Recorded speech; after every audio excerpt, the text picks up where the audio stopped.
Venezuela అనేది ఒక socialist economy. 2 decades back Hugo Chavez ఉండేవాళ్ళు వెనిజులాలో. వెనిజులా చాలా ఆయిల్ రిచ్ కంట్రీ, కానీ సోషలిస్ట్ ప్రిన్సిపల్స్ ఫాలో అయ్యే కంట్రీ. అక్కడ ఏం నమ్ముకున్నారంటే మొత్తం ఆయిల్ రిజర్వ్స్లో వచ్చే లాభాల్లో ప్రజలందరికీ పంచాలని నమ్ముకున్నారు. సోషలిస్ట్ భావజాలంతో ముందుకెళ్లారు. బొలీవియన్ సోషలిజం ఫాలో అయ్యారు. అంతేకాదు సోషలిస్ట్ దేశాలతో చాలా దగ్గరగా మూవ్ అయ్యారు. క్యూబా లాంటి దేశాలు కూడా ఆయిల్ ఇచ్చేవాళ్ళు అనమాట. అమెరికాకి ఇది నచ్చలేదు. అసలు అమెరికాకి వెనిజులా లిబరల్ డెమోక్రసీ కావాలని కోరిక. అంతేకాదు వెనిజులా దగ్గరున్న గ్యాస్ అండ్ ఆయిల్ మీద అమెరికా కనుంది. ఒకప్పుడు అమెరికన్ ప్రైవేట్ కంపెనీస్ స్టేక్ అక్కడ ఉండేదన్నమాట వెనిజులా ఆయిల్ కంపెనీస్ మీద. దాన్ని మొత్తం ఎత్తేశారు హ్యూగో చావెజ్. దాంతో అమెరికాకి వెనిజులా అంటే కోపం వచ్చింది. అంతేకాదు Hugo Chavez bank of south అని చెప్పి వరల్డ్ బ్యాంక్, ఐఎంఎఫ్స్కి ఆల్టర్నేటివ్గా ఒక బ్యాంక్ కూడా తీసుకొచ్చారనమాట. ఒక ఐడియా కూడా తీసుకొచ్చారు.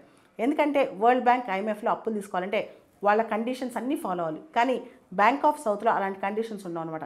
ఇలా చాలా ఆల్టర్నేటివ్ పాలసీస్ తీసుకొచ్చారు. అప్పటి నుంచి వెనిజులా అంటే అమెరికా కంటగింపు. వెనిజులా దివాలా తీసేదాకా అమెరికా అసలు ఊరుకోలేదు. అంతెందుకు అరబ్ కంట్రీస్తో మాట్లాడి ఆయిల్ ప్రొడక్షన్ విపరీతంగా పెంచి ఆయిల్ రేట్లు పడిపోయేలా చేసి వెనిజులా ఆయిల్ నుంచి పాపం వెనిజులా మొత్తం ఎకానమీ మొత్తం ఆర్థిక వ్యవస్థ మొత్తం ఆయిల్ మీద ఆధారపడేది.